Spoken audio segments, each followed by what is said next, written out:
guys, welcome back to my channel. It's the first day of November today, and that brings thoughts of colder weather. Winter's coming, fall is almost over.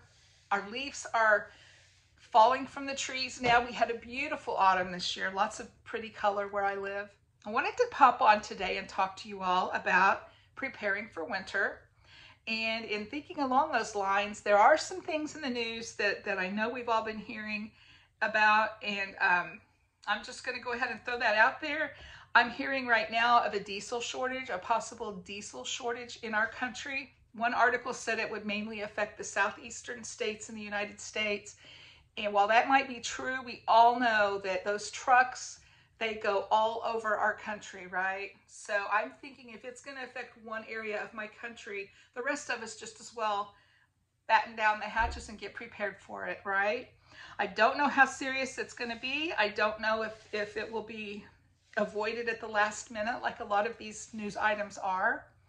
But just in case, it's great to be prepared, right?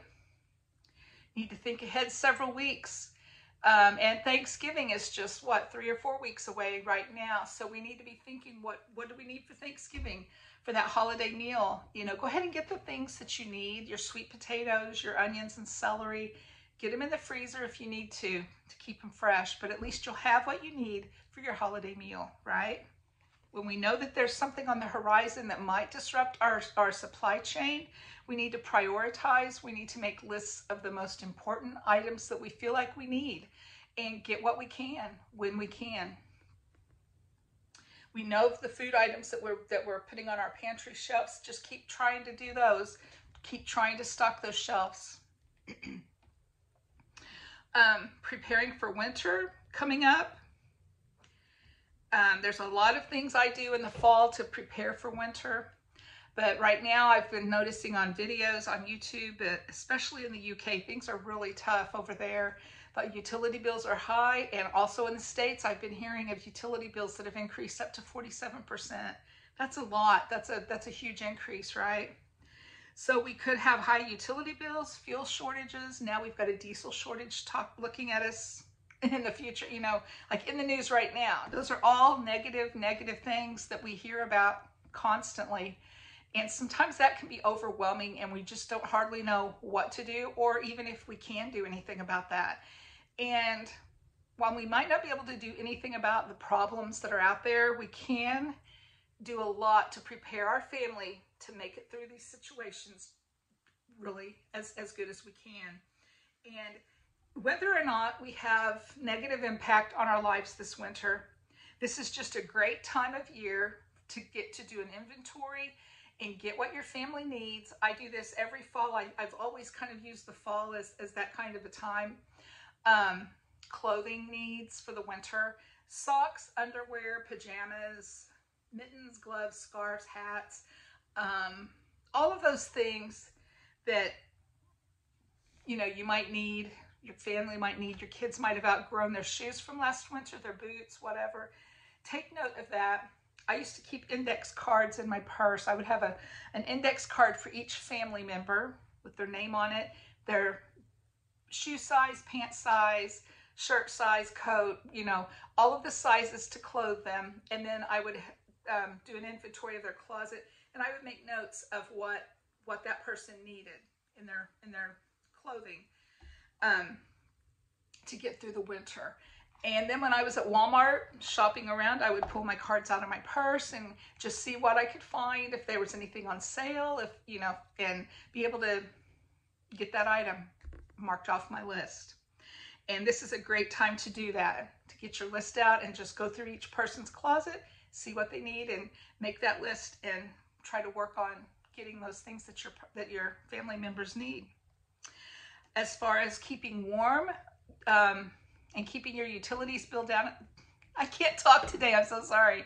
Keeping your utility bills down. I bought at Walmart last year for $25 an electric space heater, plugs into the wall, and within just a few minutes, it raises the temperature 3 to 5 degrees in my living room.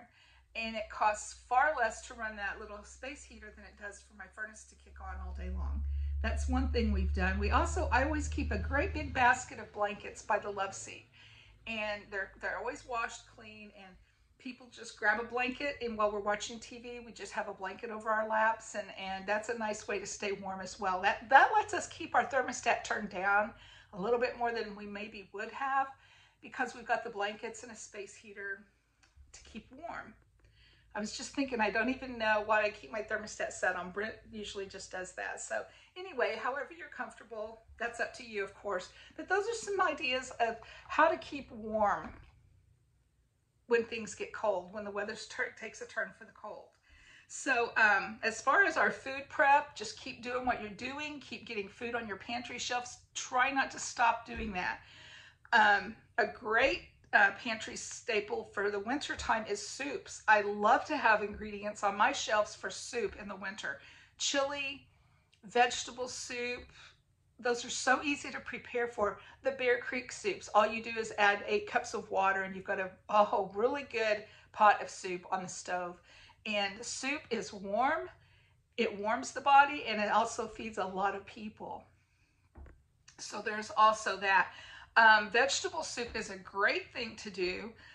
What I do is when we have our meals at night, our evening meals, you know, whatever vegetables are left over, if there's a large amount, I'll go ahead and put them in the refrigerator and reheat those for leftovers.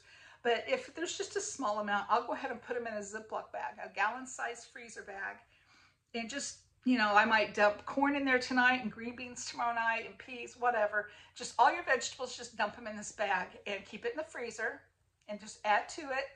And when you get enough to make a pot of soup, there's your vegetable soup. Add you some tomato juice, beef broth, chicken broth, whatever.